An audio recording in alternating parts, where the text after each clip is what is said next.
It's called Star Hotel, Filipino Town, San Diego, California. The Star Hotel in San Diego no longer exists, but I lived there for many years. It used to house patrons of a black blues jazz bar on the first floor, on the second floor of the three-flight hotel.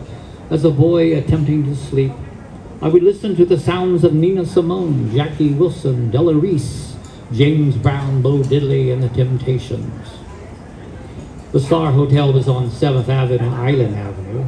My mother owned the Mabuhay Social Club on the corner of Island Avenue. This was Filipino Town, Little Manila. Local city government officials labeled it Skid Row.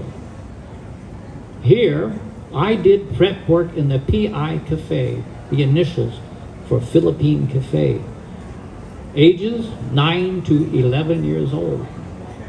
Mom also had worked previously at the Bataan Cafe and the Luzon Cafe. And as I tried to sleep listening to Etta James, I heard the rats within the walls.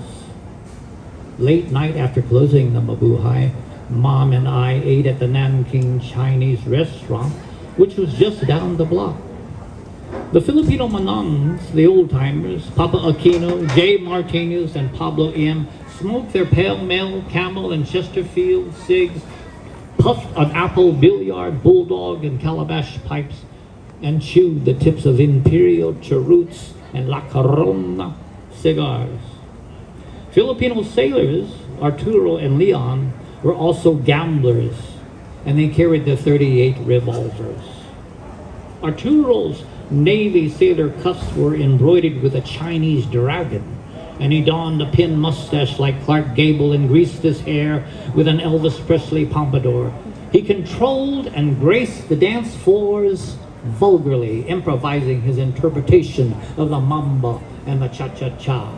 His machismo and arrogant sexiness was praised, and as well created a jealous enviousness and hatred for him by his fellow compadres.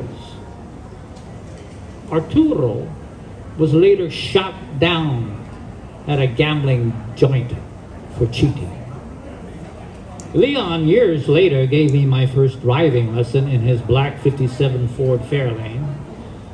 At the social club were women: Angel the Filipina, Maria the Mexican-American, white lost Southern belles from Texas, Oklahoma, and Arkansas were Sue, Mildred, and that crassy, long-legged Tex who always wore her 5 and dime store house slippers in the day and night.